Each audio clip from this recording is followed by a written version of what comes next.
Muy bien, buenos días a todos. Vamos a dar inicio a la segunda tutoría de la materia Introducción de la Pedagogía para la Enseñanza de la Matemática. Entonces, sean todos bienvenidos y pues vamos a comenzar. El día de ahora vamos a hablar de lo que es la educación en El Salvador. No sé si todos me logran escuchar.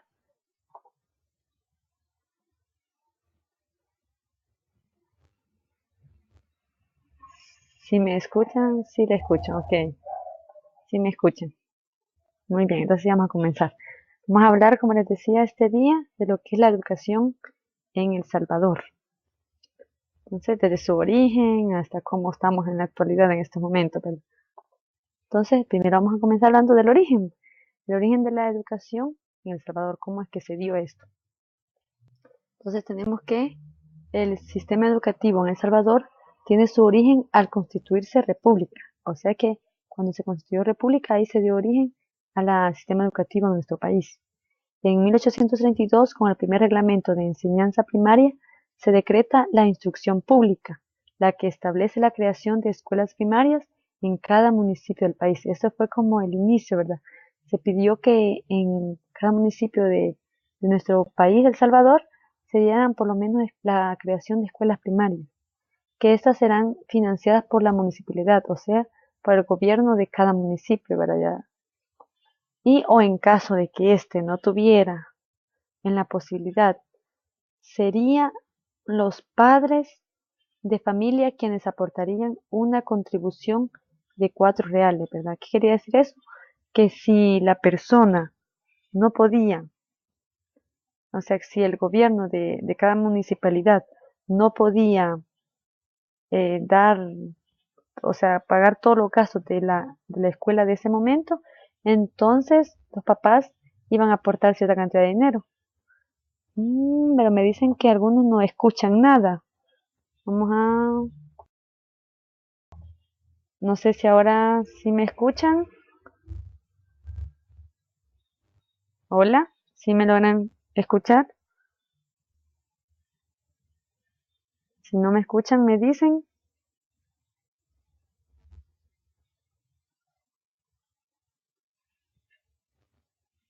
Hola, ¿me escuchan?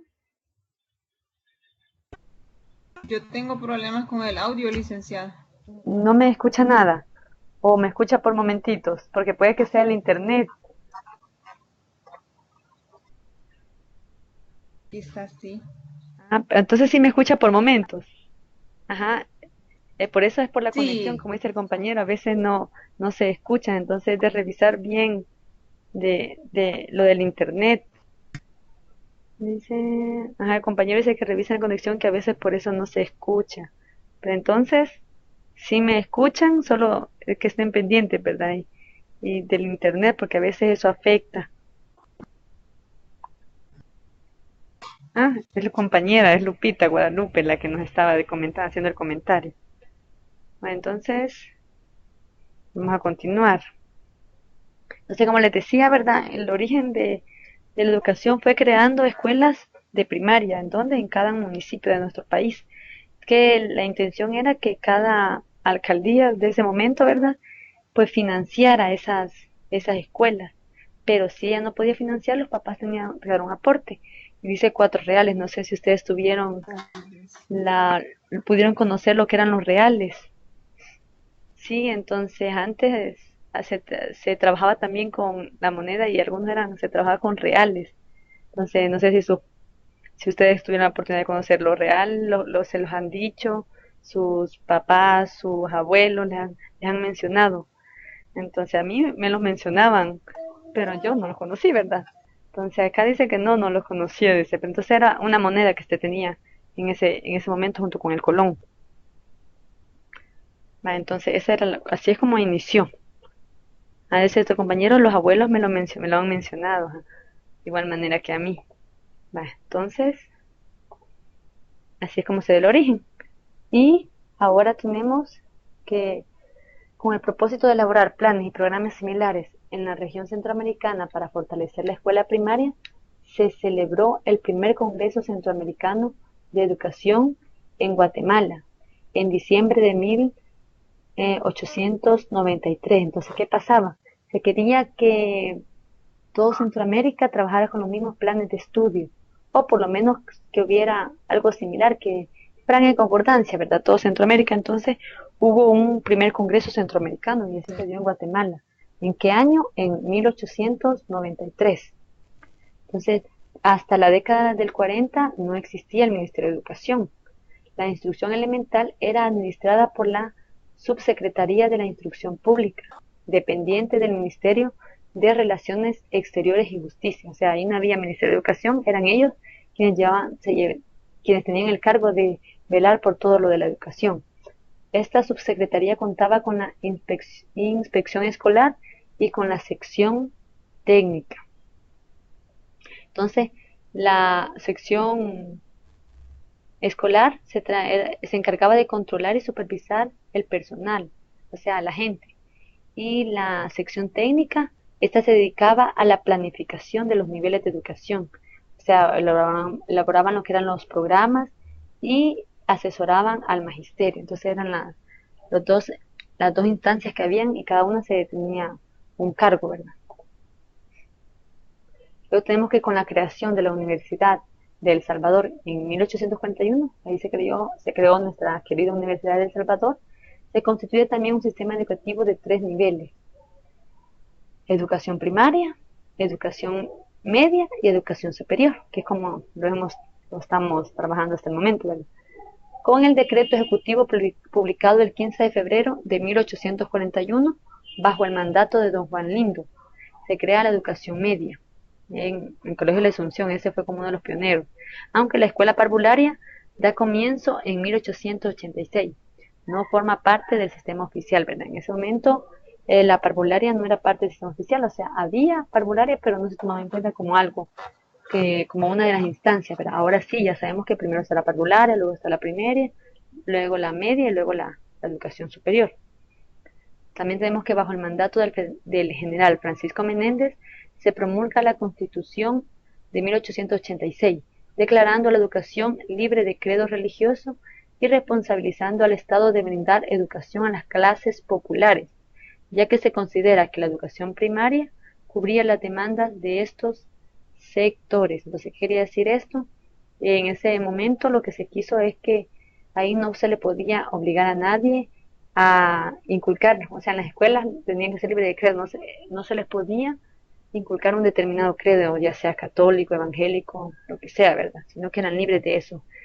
Y también se responsabilizado a, se le responsabiliza al Estado de que ser quien propicie, ¿verdad?, la educación al inicio. ¿Por qué? Porque es el Estado quien debe de apoyar para que todos logremos una educación, ¿verdad? Entonces, desde ese momento ya se le pedía al Estado que él fuera el encargado de velar porque las personas pudieran tener el derecho a la educación.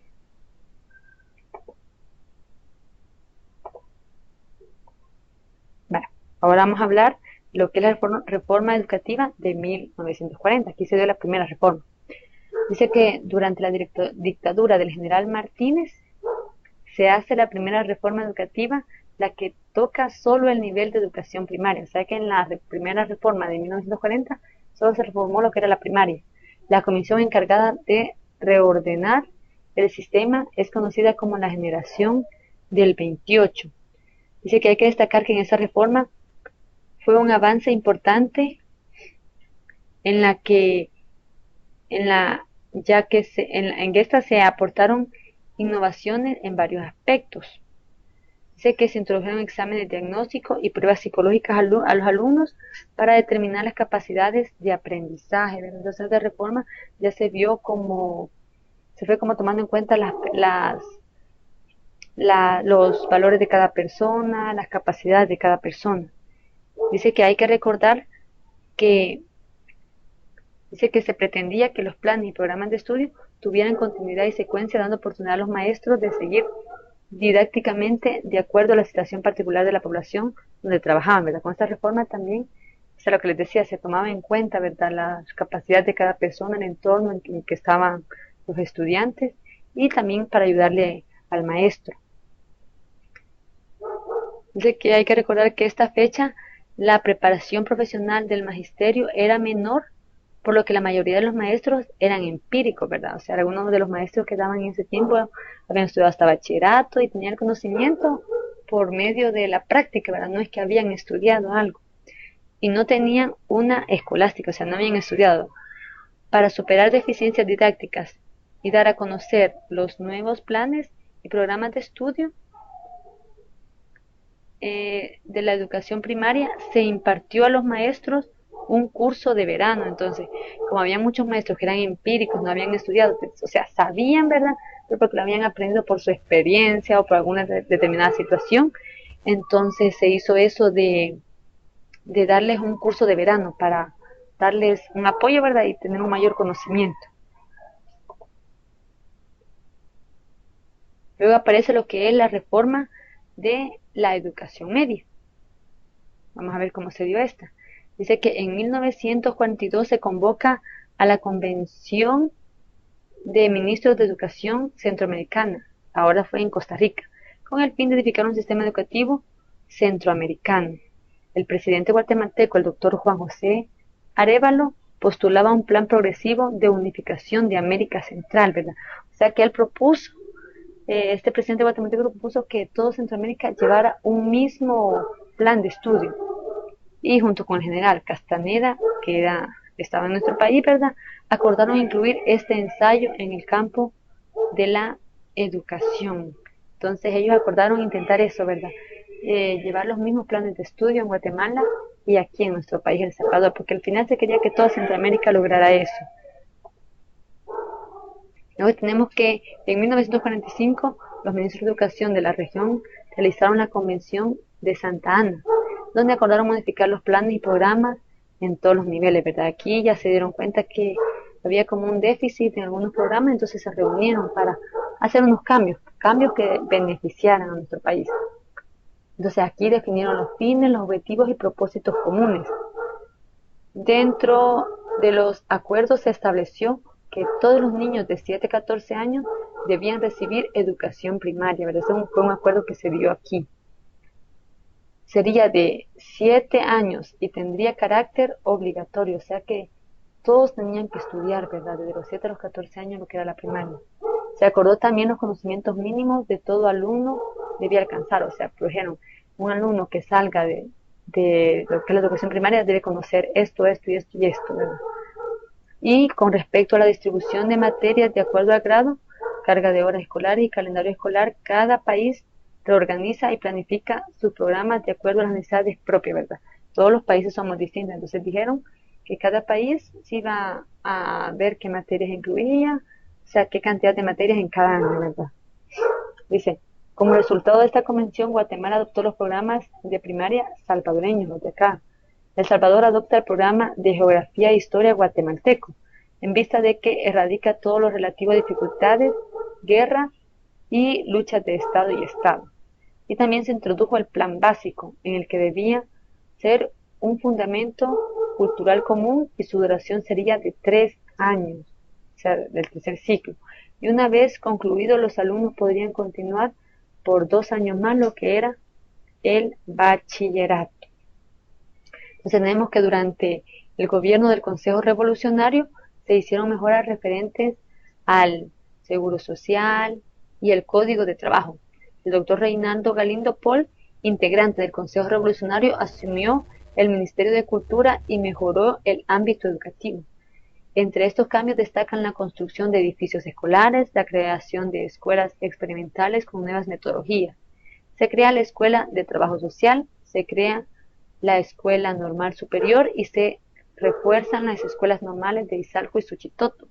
Para atender a la población rural, se crearon escuelas pluricales, le llamaban, donde se pretendía abarcar la primaria completa con 1 o 2 maestros, pero entonces, con la necesidad de que algunos lugares muy lejanos en ese tiempo se crearon esas escuelas, donde 1 o 2 maestros atendían secciones como incluidas, ¿verdad? Y con ellos se abarcaba todo lo que era la primaria. Luego tenemos lo que es la reforma educativa de 1968, que esta es la segunda. Dice que la segunda reforma educativa fue la de 1968. Aquí la educación se somete a una nueva reestructuración, ¿verdad? Aquí se tiene el objetivo de ampliar el mercado interno a partir del desarrollo industrial. Entonces lo que se va buscando en esta segunda reforma, prácticamente nos vamos a dar cuenta, es de que las personas estudien para luego tener un trabajo, ¿verdad? Sí, en una fábrica, en cualquiera de esos lugares. Dice que los sectores estratégicos fueron la educación, la agricultura y la industria en esa segunda reforma. Entonces eso se buscaba, ¿verdad? Tener personas capacitadas para trabajar en la industria, en la agricultura, cosas así. Hubo una modificación. La educación básica obligatoria aumentó de 6 a 9 años. Con la primera reforma, la obligación era nada más 6 años, ahora ya no, o sea, hasta sexto grado, ahora ya se puso como obligación trabajar hasta los 9 años, son los 9 años, hasta los 14 años, o sea, hasta noveno grado. Se pusieron tácticas para reducir el analfabetismo en los mayores de 14 años. Dice que no se prestó atención a la tensa situación que vivía en el territorio salvadoreño, expresada en el aumento de la violencia institucionalizada, en la falta de espacios democráticos, la fricción entre los gobiernos salvadoreño y hondureño, la guerra mundial de fútbol. Entonces todo eso no se toma en cuenta, sino que solo se hizo la reforma ya poniendo que van a ser 9 grados obligatorios y el gobierno tratar de que las personas lograran estudiar hasta noveno grado. Entonces, acá tenemos lo que es los elementos esenciales de la reforma educativa de 1968, con los aspectos más importantes que se dieron en esta reforma. Por ejemplo, en los niveles del sistema educativo se dio la creación de la educación parvularia en el sistema educativo nacional, pero en esta segunda reforma. También los métodos de enseñanza se tuvo la expansión de la educación básica, ya no eran 6 grados obligatorios, ahora eran 9 de cursos académicos. En lo del aprendizaje se dio la diversificación y cambio estructural de la educación media.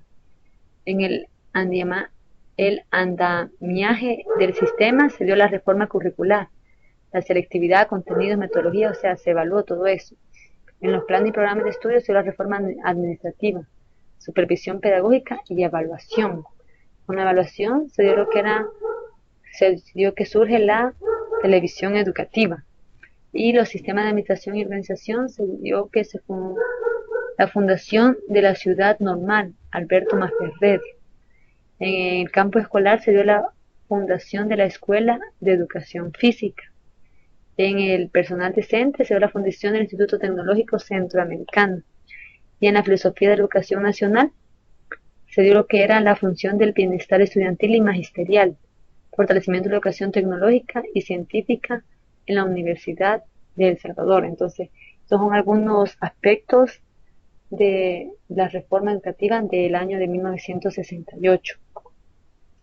Ahora vamos a ver cómo es la participación del magisterio en este tiempo.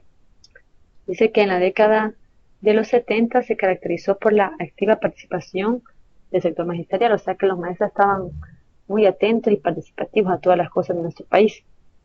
Y en 1960 inicia con la consagración de una dictadura militar, aumenta la represión y se recrudece la crisis económica. Los maestros se vieron afectados, la percepción de salario eran muy bajos y sus puestos de trabajo eran inestables. Entonces, ¿qué estaba pasando? Los maestros no tenían prestaciones, por lo que los maestros se empobrecieron, dice que a tal grado que los obligaron a organizarse y a alzarse a las calles, ¿verdad? En ese tiempo se dieron muchas marchas por la injusticia, las pagaban muy poco.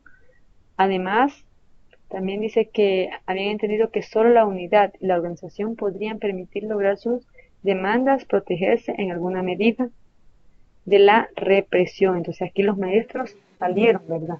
Se preocuparon, se unieron para luchar por sus derechos. Dice que es así como se forma la Asociación Nacional de Educadores Salvadoreños el 21 de junio en 1964. Ahí se dio la primera asociación propia de maestros. ¿Con el fin de qué? De luchar por sus derechos. ¿Por qué? Porque estaban siendo muy oprimidos, ¿verdad? Se les pagaba poco y todo lo demás. Además, tenemos que en 1968, el 21 de junio, se convoca la primera huelga magisterial con el apoyo de otros gremios organizados. Y en 1971, nuevamente los maestros salen a las calles, logrando movilizar a miles de obreros, campesinos y estudiantes. Entonces, los maestros tienen gran poder, no sé si ustedes se han dado cuenta. Aparte de movilizarse ellos, buscaron que se movilizaran otras ciertas personas también para apoyarle, ¿verdad? Entonces, en ese tiempo, la participación del magisterio en la década de 70 fue muy, muy, muy alta, ¿verdad? Ellos se forzaban, luchaban por sus derechos, no se quedaban callados.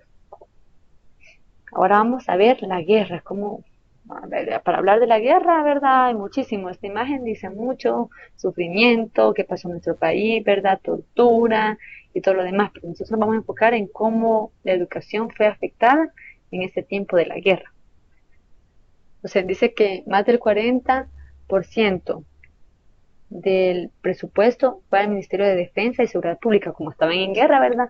O sea, casi todo el presupuesto de nuestro país se fue para esos sectores. Entonces, con estas condiciones, el sistema educativo sufrió un fortísimo retroceso en todos los aspectos. El número de analfabetos fue ascendiendo por falta de infraestructura y de empleo. Se estima que todavía en 1991 había cerca de 11.000 profesionales desocupados, ¿verdad? Entonces, como no había dinero destinado a lo que era la educación, porque todo estaba yendo para el Ministerio de Defensa y de Seguridad Pública, entonces por lo tanto no había dinero para pagar a los maestros, había un montón de maestros desempleados, no había infraestructura, o sea, no había lugares donde se pudiera llevar a cabo la educación, incluso por el miedo, ¿verdad? Todo lo demás, las personas no iban a las escuelas, entonces aquí sí se vio muy afectado lo que era la educación en ese tiempo. Dice que se calcula que en 1980 se cerraron 877 escuelas, ya sea por ser destruidas o abandonadas por miedo, ¿verdad? También se cerraron 3.285 aulas, lo cual significó que aproximadamente 1.542 profesores y 107.000 educandos fueron afectados. El cierre de aulas siguió en ascenso y en 1987 se cerraron 198 escuelas, abarcando 733 aulas, que incluyen 24.756 estudiantes. Entonces, podemos escuchar gran cantidad de, de personas, ¿verdad? Sin trabajo, gran cantidad de estudiantes y todo lo demás, ¿verdad? Entonces, en este tiempo de la guerra. Ahora vamos a hablar de las condiciones de los maestros.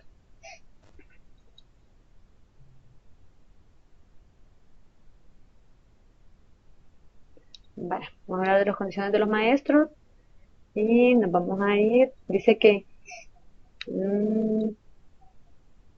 permítanme, está. Dice que las condiciones de trabajo de los maestros no son favorables en lo absoluto. Aunque se estima que hay 11.000 desempleados, los salones están sobresaturados. O sea que hay maestros, pero como no hay dinero para pagarles, lo que hacemos es aglomerar toda la cantidad de estudiantes a un grado, ponemos a un maestro ahí. Dice que se dan casos, sobre todo en la zona rural, que un maestro tiene que trabajar con más de 40 niños o atender a 2 grupos de forma paralela. No sé si ustedes han visto o han tenido la experiencia de eso, ¿verdad? Yo sí la he tenido. He visto cómo hay lugares, yo no he trabajado en lugares así, pero o sea, he tenido la experiencia en algunos de mis amigos, que ellos tenían que tener en un solo grado, ellos atendían alumnos de séptimo, octavo y noveno grado, o sea, y es muy, muy, muy difícil, ¿verdad? Porque son, son temas, o sea, diferentes, cada grado es diferente, entonces es muy, muy, muy difícil atender, pero como no hay dinero, no hay presupuesto, o hay, mejor dicho, pero no se quiere destinar a estas ciertas partes, entonces lo que se hace es saturar y dejar al pobre maestro con 45 niños, 50 niños, entonces, o sea, controlar 45 niños y lograr que cada uno de ellos tenga un aprendizaje como se debe, o sea, es muy, muy, muy difícil. Que nuestros compañeros nos comparten, que dicen que sí, lastimosamente, En la escuela de su caserío se dio ese caso, dice.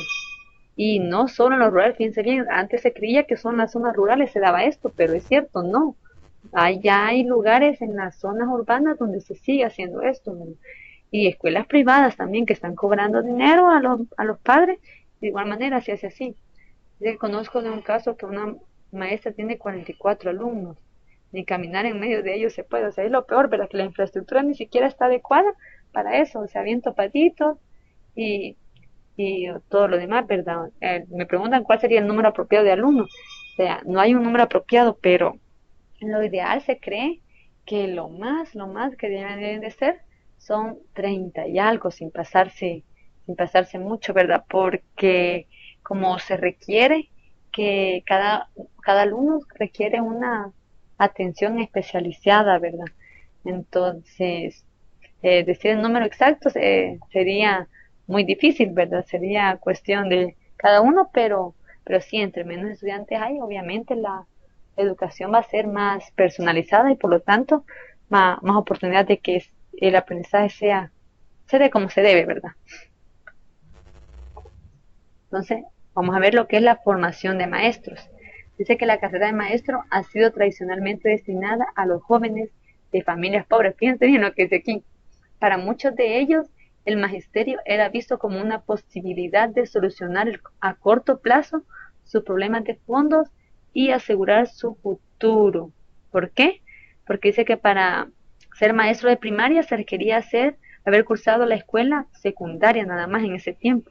Entonces, luego, entre 3 años los estudiantes obtenían su título y el Estado daba contratación fija.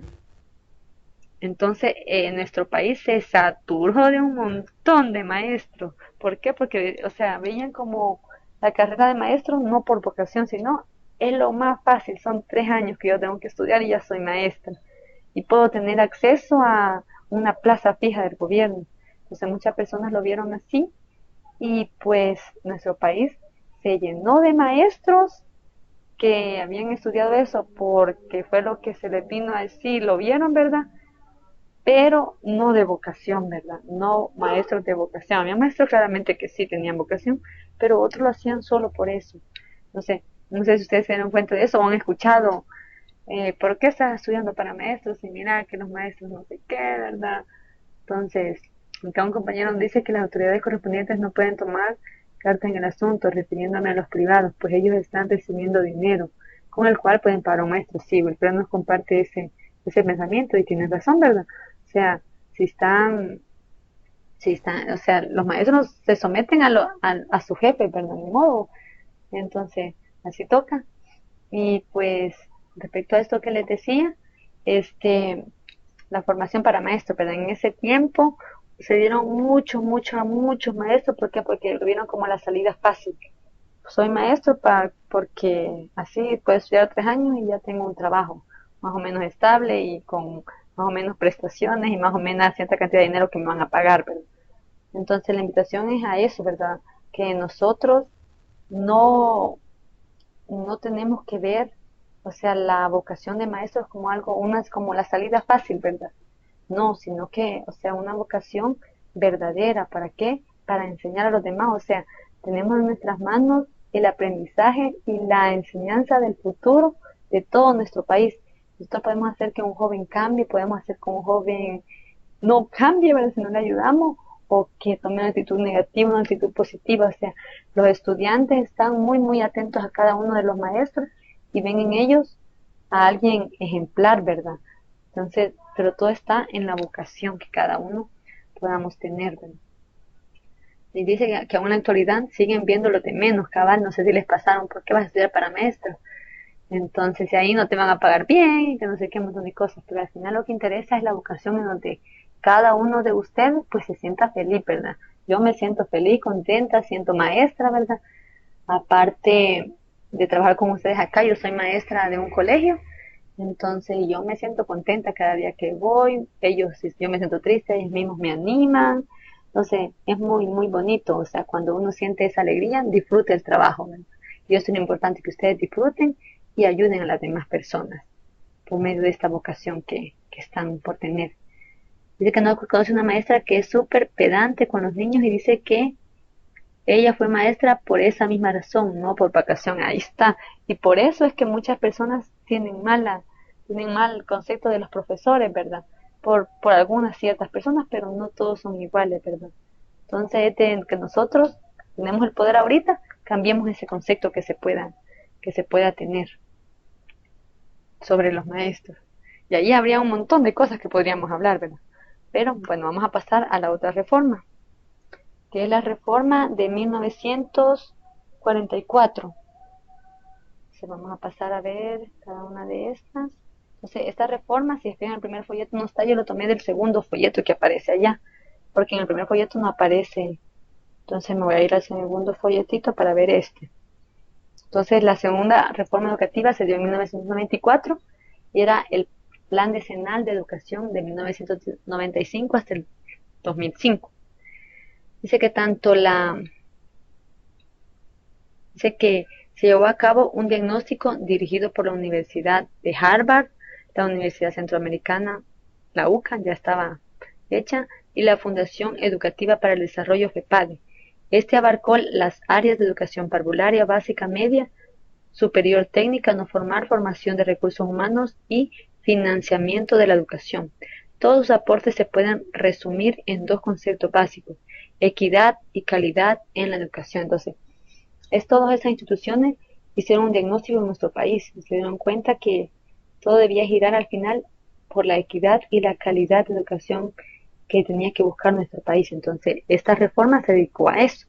Sé que tanto la equidad como la calidad educativa se proponen como ejes de la reforma. O sea, esa fue en lo que se centró esta reforma, en la equidad, o sea, igualdad para todos, y la calidad educativa, o sea, que lo que se enseñe sea de verdad importante. Y estaban encaminados a sentar las bases necesarias para la construcción de una cultura de paz por medio de la educación. Entonces, tenemos aquí en este cuadrito lo que son los objetivos de este plan. Uno de ellos era mejora de calidad de la educación en sus diferentes niveles. Otro, aumentar la eficiencia, eficacia y equidad del sistema educativo. Miren qué objetivo más bonito va. Democratizar la educación ampliando los servicios educativos, crear nuevas modalidades de provisión de servicios, fortalecer la formación de valores humanos, éticos y cívicos. Entonces, estos fueron los 5 objetivos que se planteó esta reforma educativa de 1944. Entonces dice que la reforma educativa priorizó la educación básica con la visión de que la mejor formación para el trabajo es una educación básica de calidad con características generales, flexibles y polivalentes que permitan sustentar una posterior especialización de acuerdo con las constantes modificaciones del mercado de trabajo. Entonces se quería formar personas íntegras, ¿verdad? Que fueran capaces de conocer diferentes cosas y de adecuarse después con algún determinado trabajo o alguna modificación en un trabajo. Dice que en otras palabras se necesitaba formación de mano de obra calificada que pudiera insertarse a empresas textiles internacionales, que conocieran cómo se trabajaban con las máquinas, que en ese momento se estaba radicando en el país, pero entonces fue un momento en que había mucho trabajo de maquinaria, ¿verdad? La industria. Entonces, como esto se enfocó también en eso, ¿verdad? Que las personas se les educara para que luego pudieran trabajar y desempeñarse en estas áreas. Dice que otro aspecto esencial en la reforma educativa fue la descentralización del sistema educativo, que parte de la concepción de modernizar el sector público para que actúe como un facilitador del sector privado, ¿verdad? Aquí aparece lo que es el sector privado. Se tenían las dos a la par, ¿verdad? El gobierno no sabe lo que era el sector público, pero si alguna persona quería lo que era estar en el sector privado, pues de igual manera era aceptado, ¿verdad? Bueno, también tenemos que el modelo que se gestó en esta época en el sistema educativo salvadoreño, al igual que en de muchos países de América Latina, es la privatización de la enseñanza y la descentralización como parte de las reformas educativas basadas en aspectos financieros o neoliberalismo educativo. Entonces, vamos a leer esto otro que dice acá. Dice que básicamente el proyecto educacional moderno neoliberal busca desplazar la educación de la esfera pública hacia la esfera privada, ¿verdad? Algo no muy positivo. El objetivo del proyecto neoliberal de educación es el de gradualmente retirar la responsabilidad de la educación institucionalizada de la esfera pública del control del Estado y atraerla al control y a la agencia de las empresas privadas, ¿verdad? Entonces, en este tiempo también se trató como eso, ¿verdad? Como limpiarse las manos, ¿verdad? El gobierno y decir, vaya, yo pongo esta opción, pero no la hago de la mejor manera, entonces está la otra opción de lo privado, ¿verdad? Obviamente, las personas que tengan la capacidad de buscar un sector privado, si la educación es mejor, pues claramente lo van a hacer, ¿verdad? Se van a ir para allá. Entonces, en ese tiempo se dio esto también. Luego tenemos lo que es el Plan de Educación 2021, del país que queremos. Entonces, ustedes pueden decir, ¿por qué se le habrá llamado Plan de Educación 2021? Y aquí está por qué. Dice que en el 2021 conmemoramos los 200 años de la independencia de El Salvador, de la corona española, 200 años de construcción de un Estado moderno bajo todas las concepciones que esto implica. El 2021 propone una meta y un inicio. Se intenta terminar una etapa histórica que para entrar a una nueva, ¿verdad? Se ve como una meta, que para ese tiempo se deben cumplir ciertas condiciones y de allá en adelante comenzar un nuevo inicio, ¿verdad? Ya habiendo superado algunas cosas. Dice que sin duda este deseo de hacer algo diferente indica que se debe cambiar la estructura de dominación y de dependencia, tal como están constituidas hasta ahora, para iniciar un modelo diferente, más justo, humanitario, marcado por otros principios y valores sin duda muy distintos a los practicados hasta este momento, ¿verdad? Si nosotros queremos hacer algo, pues tiene que haber un cambio en nuestro gobierno, un cambio en las personas que nos dirigen. También tenemos los fundamentos del Plan de Educación 2021 que están acá. Dice que educar para el país que queremos. Esto es lo que se quería con este plan, ¿verdad? Educar para el país que queremos. Dice que se quería un país centrado en su gente, o sea que lo principal iban a ser las personas. Productivo, competitivo, democrático, con seguridad y equidad social, que se desarrolla de manera sensible y consolida su identidad, ¿verdad? Ese es como el objetivo que se tenía. Bueno, lo primordial, ¿verdad? Entonces, el Plan Nacional de Educación 2021 tenía los siguientes objetivos. La formación integral de la persona, o sea, se quería que formar personas integrales, o sea, que fueran buenas en muchas cosas. Dice que 11 grados de escolaridad para toda la población, o sea, que ya no quería yo 9 grados de escolaridad, ya quería hasta bachillerato, que todas las personas, los jóvenes y los adultos tuvieran por lo menos el bachillerato. La formación técnica y tecnológica del más alto nivel, los otros objetivos que se buscaba, el desarrollo de la ciencia y tecnología para el bienestar social, o sea, aquí ya se incluyó bastante lo que era la tecnología. Y las líneas estratégicas para lograr estos objetivos eran las siguientes: el acceso a la educación principalmente, ¿verdad? Que todas las personas tuvieran acceso a la educación, que hubiera competitividad, que hubiera efectividad de la educación básica y media, ¿verdad? Porque si una de estas dos falla, si la educación básica falla, pues la educación media tiene una gran probabilidad de fallar porque no tiene la base. Y de igual manera, si la educación media falla, también la educación superior también va a tener un desfase. Y también otra línea estratégica eran las buenas prácticas de gestión, ¿verdad? O sea, gestionar cómo poder lograr ciertos objetivos, cómo lograr ayudas para lograr estos objetivos. Luego aparece el programa de gobierno 2009-2014, Cambio en El Salvador para vivir mejor, se le llamó. Vamos a ver por qué. Dice que en el 2009 El Salvador vivió un momento histórico de interacción política en la conducción del gobierno del Estado. Un partido de ideología izquierda que anteriormente era un grupo insurgente en la década de los 80, con un candidato que personificó el lema de campaña Cambio en El Salvador para vivir mejor. Llegó a la presidencia de la República. Aquí llegó por primera vez la izquierda a la República. Entonces, ellos fueron los que pusieron este programa. Entonces dice que un primer punto evidente de la política educativa es la visión de la educación que se percibe por medio del enfoque integrador del FMLN. Este hecho es muy interesante. ¿Por qué? Porque se asume que la educación en las décadas anteriores, o sea, cuando había estado Arena en el poder, ha sido excluyente. O sea, ellos decían eso, que en las décadas anteriores la educación había sido excluyente y por ello se hace necesario que adquiera un carácter integrador de la diversidad existente en el país. Entonces, ya con este programa se tomó como eje lo que era la integración de todo, ¿verdad? Todos tienen derecho a estudiar, sin importar los problemas que tenga cada uno, sin importar dónde vivan, sin importar las dificultades, todos tienen derecho al estudio, hasta el estudio de bachillerato. Entonces, se puso como eje la integración, lo que estaba diciendo, porque se consideraba, ¿verdad?, que en lo anterior no había habido integración. Dice que este enfoque integrador propone un equilibrio entre el desarrollo técnico por medio de la educación y su componente humanística en el alto sentido de esa concepción, cuyo fin último para ambos es el servicio a la comunidad. Entonces lo que ellos buscaban era servir a la comunidad. ¿Cómo le van a servir? Pues incluyendo a todos los tipos de personas, ¿verdad? Personas discapacitadas, personas con algún problema, o sea, todo tipo de personas, personas que vivan muy lejos en zona rural, ¿verdad? También tenían que tener acceso a la educación, lo que buscaba este plan. Y el objetivo de esta política era el siguiente: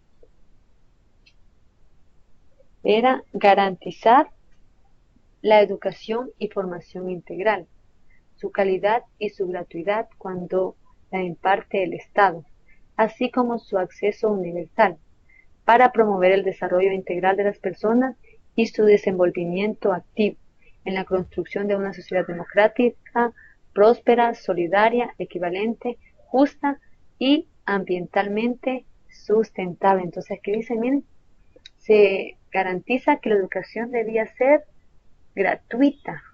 O sea, todo el Estado debía propiciar de que todas las personas tuvieran derecho a educación, por eso debía ser gratuita. Si no podían pagarla, ellos debían de dar ese apoyo, ¿verdad? Haciendo que hubieran lugares de forma gratuita y donde se promoviera el desarrollo integral, siempre la integridad de las personas. Entonces, en una sociedad democrática, próspera, solidaria, o sea, justa. Y decía también que las políticas educativas deben conllevar una inversión, porque si esta no existe, aquellas solo quedan como bonitos discursos, ¿sí? Entonces, esta frase que dice acá es muy interesante, ¿verdad? Nosotros podemos tener muy buenas ideas, personas que llegan al gobierno también pueden tener muchísimas buenas ideas, pero ¿qué pasa? Si no hay una inversión, o sea, si no hay un apoyo económico, o sea, todo va a quedar como un discurso bonito. ¿Por qué? Porque lastimosamente el dinero es necesario, se necesita dinero.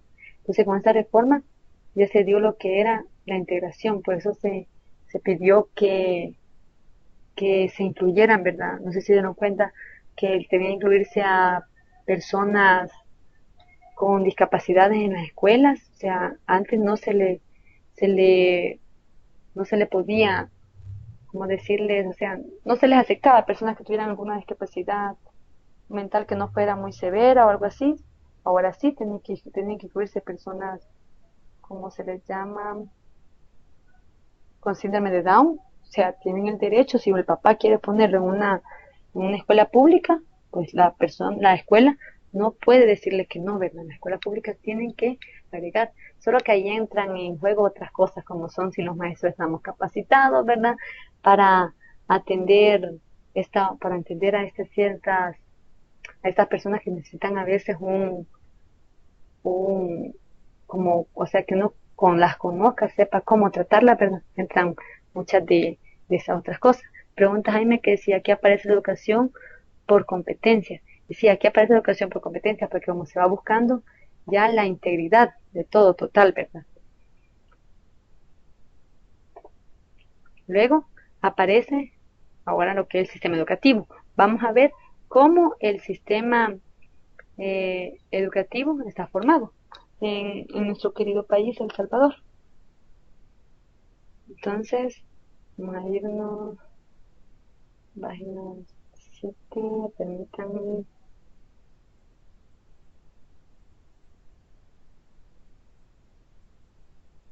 Vale. Dice que la educación, aquí dice Wilfredo, es la educación inclusiva, ¿verdad? Sí, entonces el gobierno de izquierda incluyó, ¿verdad? Lo que es la educación inclusiva, o sea, todas las escuelas están abiertas a atender a todo tipo de personas. Si un papá quiere meterlo, o sea, porque no a veces los padres también no tienen acceso a una escuela privada donde hay una especialización, ¿verdad? Entonces, las escuelas públicas tienen que atenderlo, tiene que haber inclusividad. Entonces, ahora sí vamos a hablar de lo que es el sistema educativo. Dice que la educación en El Salvador es un derecho básico, constitucional, y el Estado es el encargado de satisfacer la demanda educativa a sus ciudadanos. De acuerdo a la Ley General de Educación de 1990, en el título 3, capítulo 1, artículo 12, se establece que en El Salvador la educación parvularia y básica serán obligatorios para todos y juntamente con la educación especial serán gratuitas cuando las imparte el Estado, ¿verdad? Porque obviamente hay escuelas de primaria, hay escuelas de secundaria que son privadas y cobran, tienen todos sus derechos porque están las dos líneas, el privado y el público. Pero el público que es dado por el Estado, ese sí, no pueden cobrar, ¿verdad? Tiene que ser gratuita porque el gobierno debe dar esa oportunidad a todas las personas de que puedan estudiar.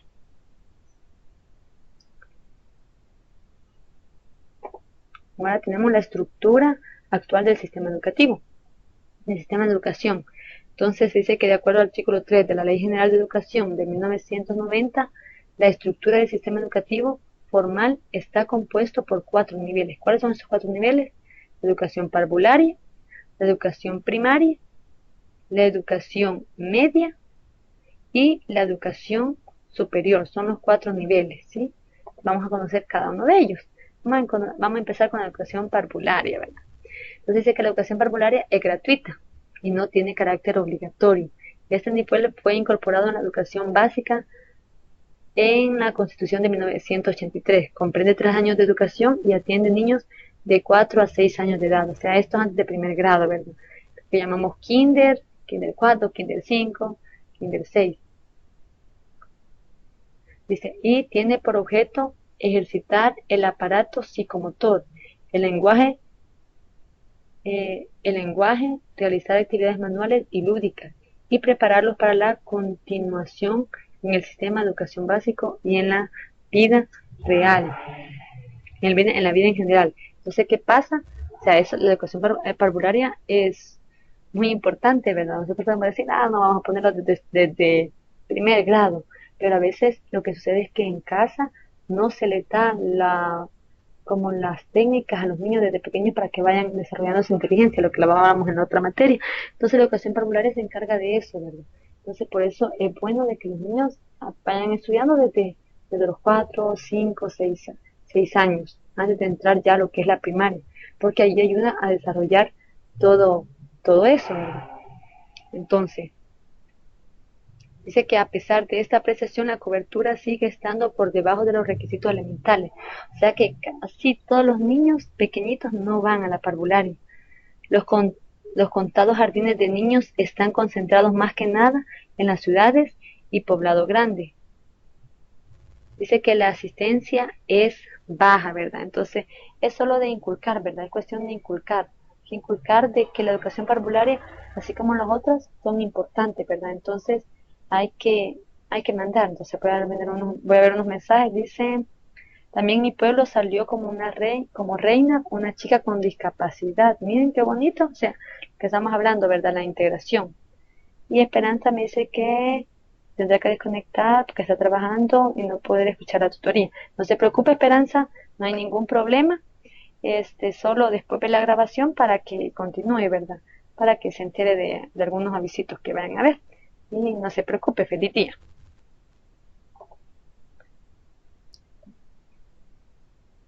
Entonces, dice que un problema común que se presenta es que no todos los centros párvulos llegan a 3 grupos, por lo que los maestros se ven obligados a trabajar con niños de distintas clases en el mismo horario y no están en la capacidad de atención diferenciada de acuerdo con la edad, ¿verdad? Pues en esta edad los niños de 3 años tienen que estar tratados de una manera, los de 4 de otra, los de 5 de otra, los de 6 de otra.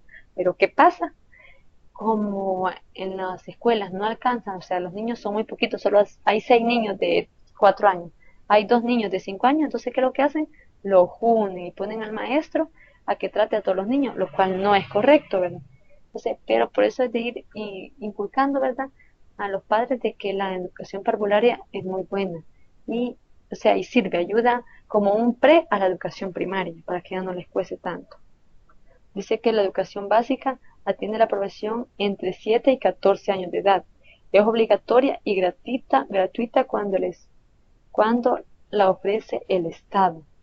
La reforma de 1968 fusionó la educación básica con la educación de tercer ciclo, ampliando la base de estudios de 6 a 9 años divididos en 3 ciclos. Ya sabemos los ciclos, ¿verdad? Primer ciclo de primero a tercer grado, segundo ciclo de cuarto a sexto grado y tercer ciclo de séptimo a noveno grado.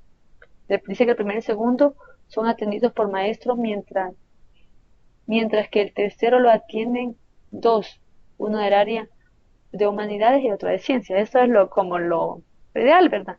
Porque sabemos que a veces hay unas escuelas donde hay maestros de matemáticas que dan clases de ciencia, hay maestros de lenguaje que dan clases de sociales y así unen, ¿verdad? Por la misma necesidad y porque no hay, o sea, no hay cómo pagar a tantos maestros. Se dice que se persigue la contribución al desarrollo armónico de la personalidad en sus espacios vitales. Eso es lo que quiere la primaria. La familia, la escuela, la comunidad local, nacional e internacional, así como la formación de una disciplina de trabajo, orden, estudio, persistencia, autoestima y a la vez hábitos para la conservación de la salud en todo su campo. Esto es lo que busca lograr la educación primaria. Dice que no todas las escuelas ofrecen 3 niveles. Por lo general, en las zonas urbanas es donde se encuentran los 3 niveles. En las zonas rurales se ofrecen comúnmente solo el primero, por lo que más del 40% de la población rural se encuentra sin ningún nivel de escolaridad y apenas el 14% tiene más de 6 grados aprobados. La exclusión se vuelve con el tiempo menos reversible que la población se va haciendo adulta, ¿verdad? Entonces, siempre en las zonas rurales como un poquito más de problema, ¿verdad? Entonces hay escuelas rurales donde son las escuelas llegan hasta sexto grado, hasta tercer grado, pero, o sea, todavía en este tiempo hay escuelas así, aunque sí han mejorado bastante, ya en bastantes zonas rurales ya hay escuelas hasta noveno grado, por lo menos, ¿verdad? Para ayudarles.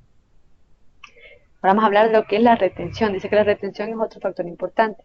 Según el diagnóstico del Instituto para el Desarrollo Internacional de la Universidad de Harvard, de cada 100 niños que ingresan a la primaria, solo 22 la concluyen. El campo de la situación es peor. En el campo la situación es peor. De cada 7 de cada 100 niños la concluyen, ¿verdad? Siempre en el campo es un poquito más peor la situación. Entonces, ¿qué es lo que pasa? La retención. O sea, los niños empiezan a ir, pero les desanima, no les gustan las clases, se salen. Los papás, no hay papás que estén como influenciando a que los jóvenes sigan ese deseo, ¿verdad? De que los niños vayan a la escuela, entonces es una gran decepción.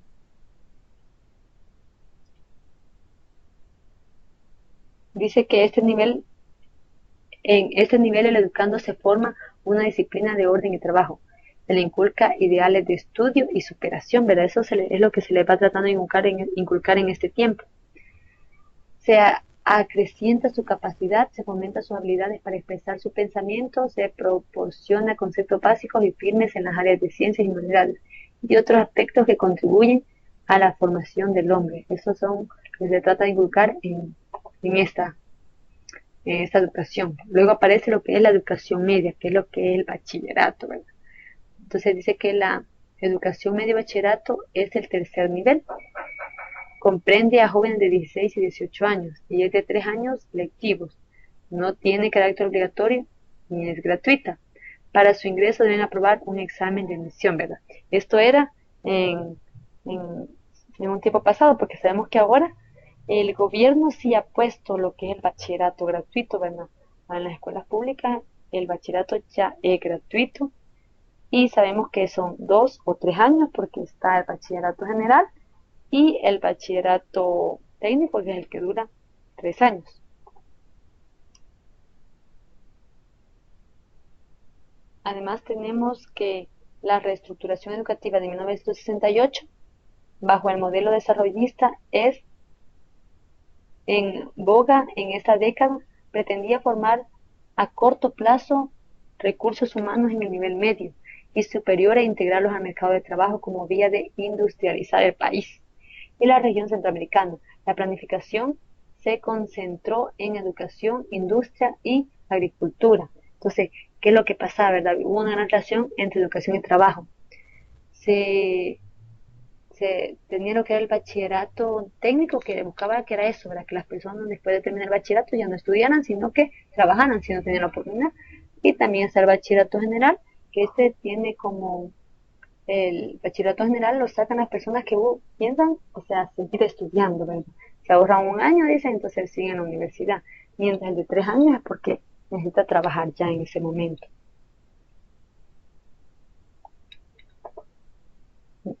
Ahora tenemos que educación media tiene los objetivos siguientes. Vamos a ver cuáles son esos objetivos.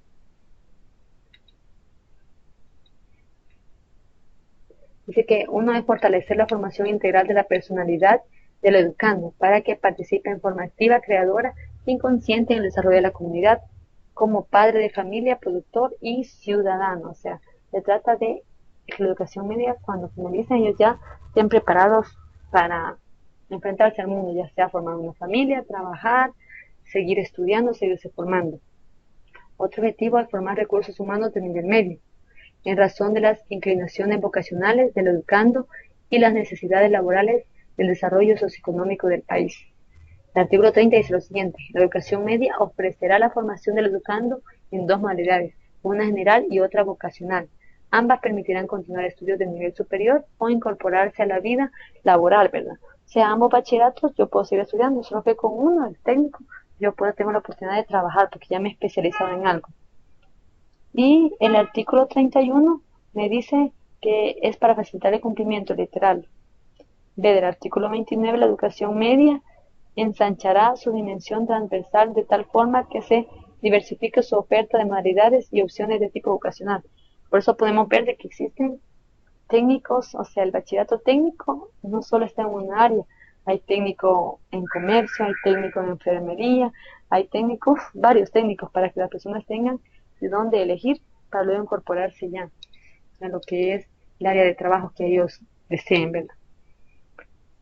Luego tenemos lo que es la educación superior.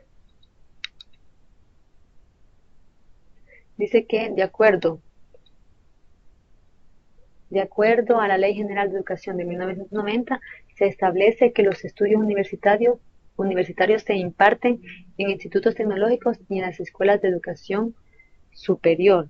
Entonces, tenemos piense bien, la educación superior hay dos tipos, ¿verdad?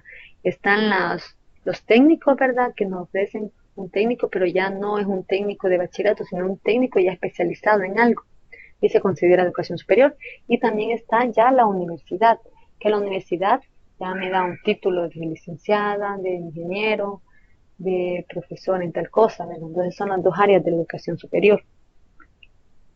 Dice que las instituciones ofrecen varias ramas especializadas y la duración del curso oscila entre 2 y 3 años. Los técnicos ya en la educación superior hay de 2 y hay de 3 años. Y la universidad ofrece también carreras cortas de 2 o 3 años y se les dan también el título de técnico, ¿verdad? Dice que este nivel es el más costoso de educación formal, ¿verdad? Creo que todos lo hemos experimentado eso. Durante el conflicto armado, la reducción del presupuesto de la educación afectó el aparato educativo. Las consecuencias son que hay que renovar instalaciones, adecuar laboratorios y talleres en los términos de mercado internacional, actualizar los temas del material bibliográfico que está muy rasgado y no hay profesores especializados. O sea, hay que especializar también lo que son los maestros. Dice como el cierre de la Universidad de El Salvador en 1980 y de la Escuela Normal Superior Alfredo Maferrer, los institutos y universidades privadas se multiplican a partir de esa década y la mayor parte están concentrados en el capital y en la capital y en ciudades relativamente grandes, ¿verdad? Entonces, en ese año cuando se cerró la Universidad de El Salvador fue como de donde vamos a estudiar, ¿verdad? Entonces, surgió un montón de universidades privadas, ¿verdad? Ofreciendo estudios. Entonces, las personas con mucho esfuerzo, pues se dedicaron a estudiar en esos lugares por la necesidad, ¿verdad? Ellos querían superarse, ¿verdad? Ya que la universidad no estuvo en ese, la nacional no estuvo en ese momento, pues se dio eso y luego ya apareció la nacional de nuevo, pero ya las universidades privadas sabemos que hay un montón, hay dónde escoger, ¿verdad? Y además la Universidad Nacional a veces no da abasto, ¿verdad? Somos tantas personas en El Salvador y no se da abasto. Pero eso sí, ella está trabajando, ¿verdad? Por siempre estar incluyendo lo más que pueda. Por eso es que ha surgido esto de la educación virtual en la que ustedes están participando, ¿verdad? Porque buscando así que más personas tengan acceso a lo que es la educación. Bueno, tenemos que también los planes y programas de estudio los realiza la Dirección de Currículum, dependencia del Ministerio de Educación. Actualmente cada institución es responsable de actualizar y hacer cambios en los programas, aunque en la práctica no se realiza ninguno. Fíjense bien, o sea, se supone que los programas y los planes de estudio deben estar en constante cambio, ¿verdad? Porque el tiempo está cambiando, la gente va cambiando, todos vamos cambiando, entonces cada lugar es responsable. Pero dice que a veces no realizan uno, ¿verdad? A veces están trabajando con planes de hace 20 años, con planes de hace 30 años, planes de hace 15 años, entonces es de estar buscando. Dice que no hay recursos para supervisar la calidad de los institutos y las escuelas superiores, sobre todo en el sector privado, ¿verdad? Entonces, a veces no se verifica si ellos están cumpliendo porque por lo mismo, siempre por los recursos que hacen falta. Dice que asimismo en la educación superior un objetivo que podemos destacar es el de fomentar profesionales competentes con fuerte vocación de servicio y sólidos principios morales, promoviendo la investigación, cooperando en la conservación, difusión y enriquecimiento del legado cultural, ofreciendo la formación en las modalidades de educación tecnológica y educación universitaria, ¿verdad? Lo que quiere, ¿verdad? Que va buscando lo que es la educación superior. Tenemos la educación universitaria. Dijimos que la educación superior está la educación universitaria y la que son los técnicos ya que se consideran de educación superior, ¿no? Pero la educación universitaria en sí es la siguiente. Dice que al igual que la educación superior tecnológica, o sea, de los técnicos, la universidad tiene la finalidad de formación de recursos humanos, especializados así como la promoción de la investigación científica relacionada con el progreso científico y tecnológico. Sabe que la educación universitaria también va buscando desarrollo de las tecnologías. Dice que el plan de estudios ofrece más de 44 carreras de ciencias biológicas, sociales, físicas, matemáticas, ingeniería y arquitectura. La duración es de 4 años en adelante, dependiendo de la carrera, y para su ingreso es necesario aprobar un examen de admisión, aunque muchas universidades no lo apliquen. Sabemos que varias universidades privadas no aplican examen de admisión, pero ¿es por qué? Porque ellas necesitan, ¿verdad?, que vayan las personas para poder mantenerse. Entonces, a veces no hacen un examen de admisión porque admiten a cualquier persona con tal de que pague, ¿verdad?, que pague el dinero. Es lo que ellos necesitan al final. Entonces dice que la Universidad Nacional de El Salvador es la única institución estatal de estudios superiores. Tiene su sede en San Salvador y cuenta con ciertos lugares regionales, ¿verdad? En el occidente y otro en el oriente. Entonces, y ahora con esto de la universidad virtual, pues hay muchas otras sedes, ¿verdad? O sea que la Universidad Nacional se está ampliando en todo nuestro país.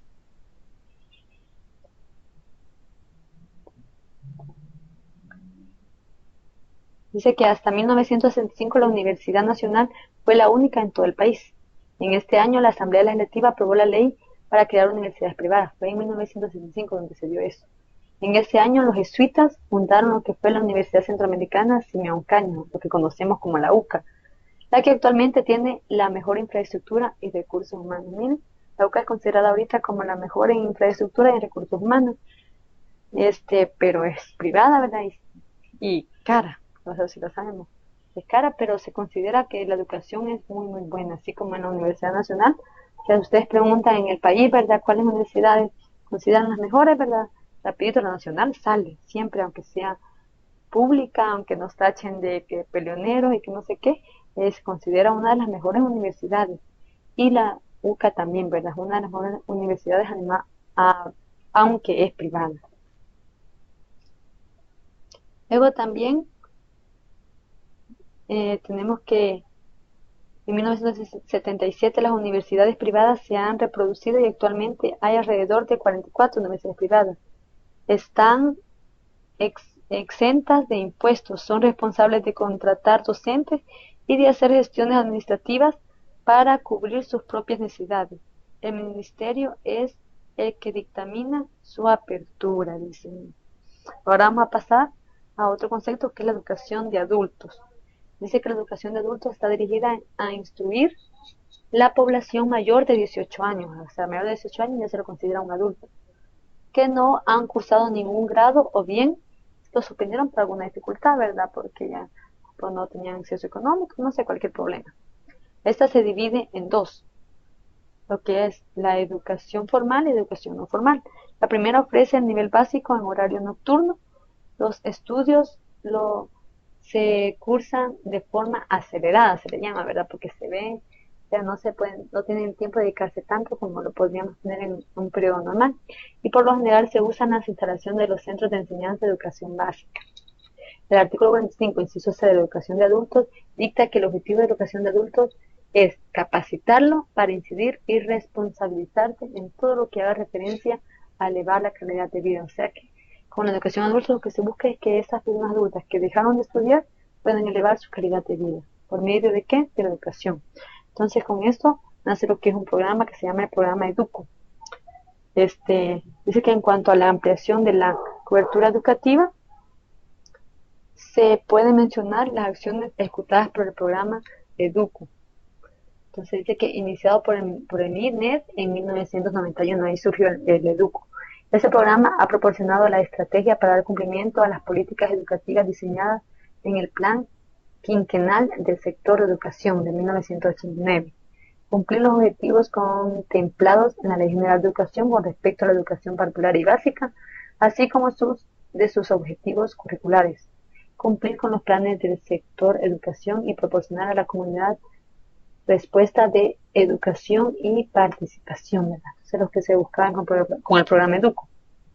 Dice que en 1992 el programa se extendió a los 14 departamentos del país, o sea, se amplió, proporcionando la atención a un mayor número de alumnos con incremento de secciones y asociaciones comunales para la educación. A las acciones comunales para la educación se le llama ASE. En las modalidades de educación parvularia, habían secciones de 4, 5 y 6 años. Y en la educación básica, secciones de primero, segundo y tercer grado. O sea, tercer grado se tenía el Educo en ese momento. Dice que Educo es una estrategia de provisión de servicios educativos orientada hacia la participación de la comunidad, dirigida a llevar estos servicios de educación parvularia básica a las áreas rurales, especialmente a las más pobres, ¿verdad?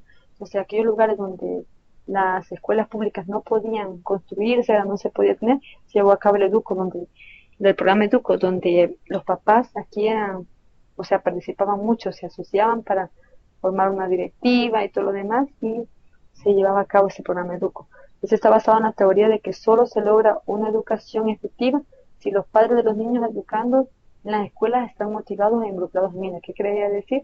Que en este programa se involucraban mucho los papás, pero les enseñaban la importancia de la educación. ¿Para qué? Para que ellos motivaran a sus hijos a continuar estudiando. Y dice que utiliza dos mecanismos, programas que surgen en comunidades que preparan sus peticiones de asistencia y están asistidos por autoridades locales, y programas iniciados por el gobierno local, o sea, por la municipalidad, donde supervisores de Educo son los responsables por identificar las áreas de necesidad, ¿verdad? Entonces Educo surgió como eso, para poder propiciar lo que era educación a más personas en lugares donde no se podía tener escuelas, pues se hizo este programa Educo, ¿verdad? Donde los papás tenían una gran influencia. Entonces con eso termina lo que es lo que tenía que ver el día de ahora con respecto a la temática. No sé si tienen alguna pregunta o pasamos a los avisos que tenía que darles.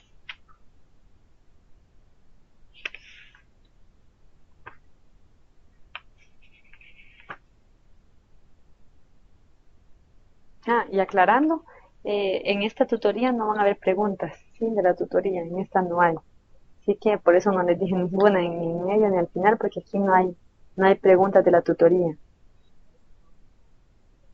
Me dicen, ok, entonces voy a pasar a los avisos. Sobre el aviso, recordarles que su primer control de lectura está para el miércoles 26 de septiembre, ¿verdad? ¿Qué quiere decir eso? Que ahora es 22, ¿verdad? A 22 de septiembre. No, su primer control de lectura en introducción, puse yo que estaba para el miércoles. Quiero ver, revisar para cuándo está su primer control de lectura. Dice que la fecha límite de su primer control de lectura es el miércoles 26 de septiembre. Sí, 26, o sea, este próximo miércoles tienen Licenciada, control de lectura, ¿sí? disculpe, la línea de tiempo se va a hacer de lo que acabamos de hablar ahorita en la tutoría. La línea de tiempo es el primer control de lectura, ¿verdad? Permítanme, quiero leer bien las especificaciones. Dice, descripción de la actividad. El primer control de lectura consiste en la elaboración de un resumen sobre los contenidos de la unidad 2 en un documento Word, convirtiéndolo en plataforma, posteriormente subir al espacio habilitado en plataforma en la pestaña unidad 2. No, entonces son todos los contenidos de la unidad 2. Si se fijan en la unidad 2, quiero revisar cuántos contenidos hay.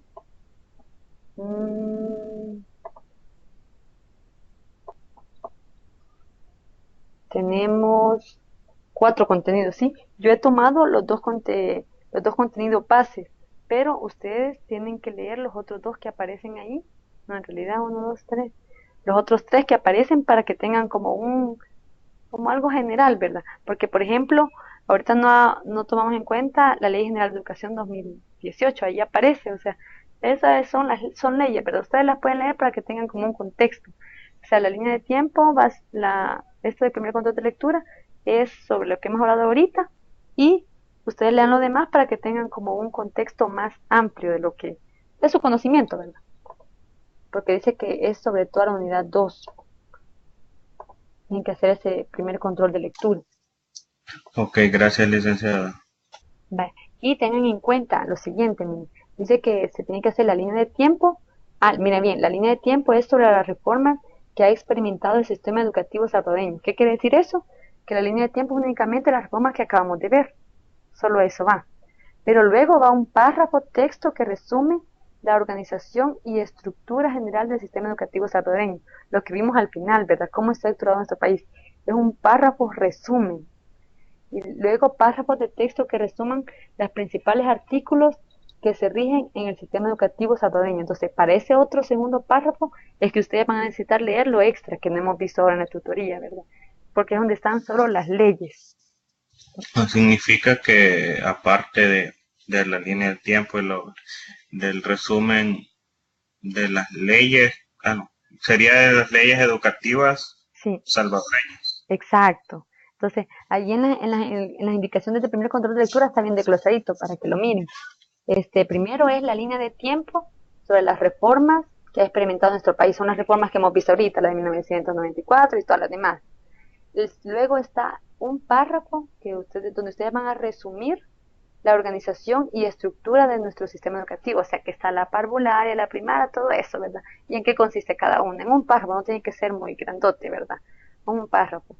Y en el otro párrafo van a resumir los principales artículos que rigen el sistema educativo salvadoreño. O sea, eso está en la ley de educación, ¿verdad? Y los pueden tomar ustedes los principales, los que ustedes consideren como más importantes, en otro párrafo. Y esas son las 3 cosas que lleva el control de lectura 1, que son sobre los temas de la unidad 2.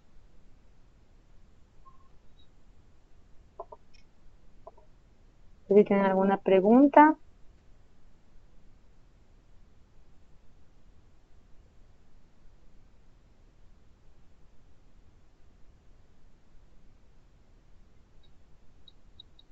Aquí me pregunta si en los parciales se tomará en cuenta este material, porque hay otros sistemas como Educame. Sí, se van a tomar en cuenta, para los parciales se van a tomar en cuenta los materiales, ¿verdad? Los materiales que tratamos en la tutoría y los materiales complementarios que aparecen ahí en plataforma. Ustedes tienen que leer todo, ¿verdad? Pero sí, algo extra no se le pasa acá, solo lo que aparece ahí. Entonces ya quedamos que su control de lectura es para el miércoles, así que atentos a esto, ¿verdad? Y a ver la fecha que pone el ICSI, pero si ya puso miércoles 26 no creo que dé más tiempo, ¿verdad? Pero Licenciada, ¿y solo nuestro número de carnet y el nombre o Ah, portada y no, algo más?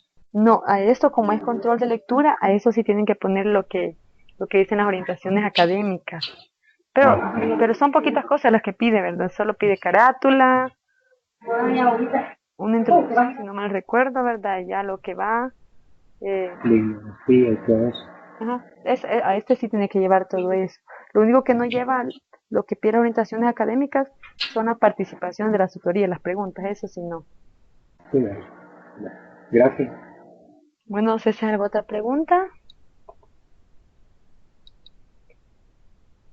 De ahí el compañero o compañera, porque solo veo el MG18120, dice que ya fue, o él, no sé, perdón, fui parte del programa Edúcame, miren. Ajá. Ah, es Lupita, es Guadalupe, ¿verdad? Entonces, ella fue parte del programa Edúcame, entonces sí, hay muchos programas, ¿verdad? Que forman parte, que el gobierno ha llevado, ¿verdad? Para, para poder hacer que la educación llegue a más personas. Walter pregunta que si llevará portada, introducción, todos esos componentes. Sí, tiene que llevar todos los aspectos que pide las orientaciones académicas. La verdad, ahorita no me recuerdo cuáles son. No me acuerdo que lleva portada. Y de ahí lo demás no me recuerdo. Pero ustedes revisen las orientaciones académicas que leímos en la primera tutoría. Y ahí dice todas las partes que tienen que llevar. Pero recuerdo que no son muchas. No, no pide así un montón de cosas. Así como conclusiones y objetivos específicos, objetivos generales. No pide cosas así. Solo pide algunas cosas específicas, ahí las dice en las orientaciones académicas, revísenlas, porque la verdad, ahorita sí no me recuerdo.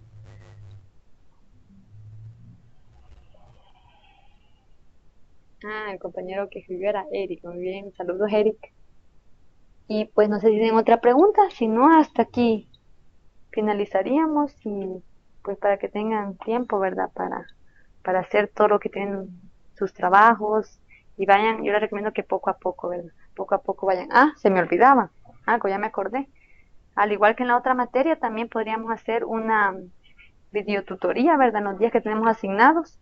Entonces los días para esta materia son, quiero ver, para introducción, los lunes de 8 a 9 y los viernes de 8, no, perdón, los lunes de 8 a 10 y los viernes de 8 a 9. Entonces, no sé si, cuál de los días le gustaría, si el lunes, ya sea de 8 a 9 o de 9 a 10, díganme la hora, o el viernes de 8 a 9. ¿Qué día le gustaría tener la tutoría así para hacer las preguntas? Si es que tienen preguntas, pues no, no hay ningún problema. Pero para que esté más directa, vaya, aquí alguien propone lunes, otro dice viernes, entonces ahí vamos a ver quién gana, ¿verdad? Propongan ustedes, porque aquí la mayoría, ¿verdad? La mayoría. Para mí sería mejor lunes por cualquier problema que tengamos con la línea del tiempo, le preguntamos. Vaya, un compañero dice que propone que lunes. Los demás, Yo creo, bueno, para mí lunes también porque álgebra tiene viernes, 7 a 10. ah, vaya, Wilfredo dice lunes porque ellos también tienen álgebra.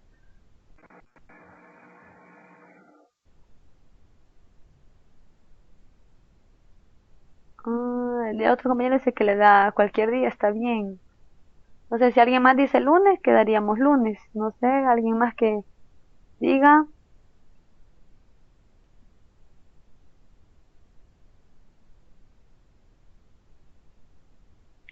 Vaya, lunes. Entonces sería lunes me dicen ustedes, de 8 a 9 o de 9 a 10. Para mí, de 8 a 9 porque yo tengo que hacer otras cosas y ya Ujú. casi a la noche.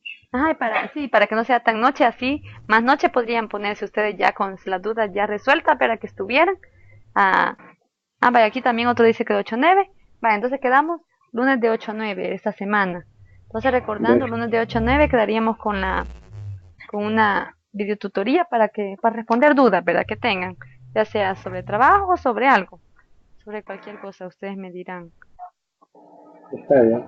Vale, muy bien. Entonces así quedamos. Y de ahí los otros avisos son los de la otra materia que había dicho yo, ¿verdad? Lo voy a volver a decir por si hay alguien aquí que no está en la otra materia que ya había mencionado, que era respetar la jerarquía, ¿verdad? Primero me tienen que preguntar a mí, si yo no les puedo contestar, nuestro coordinador de la materia, que es el licenciado Javier, si él no puede contestar, entonces ya se abocan a la coordinadora de carrera.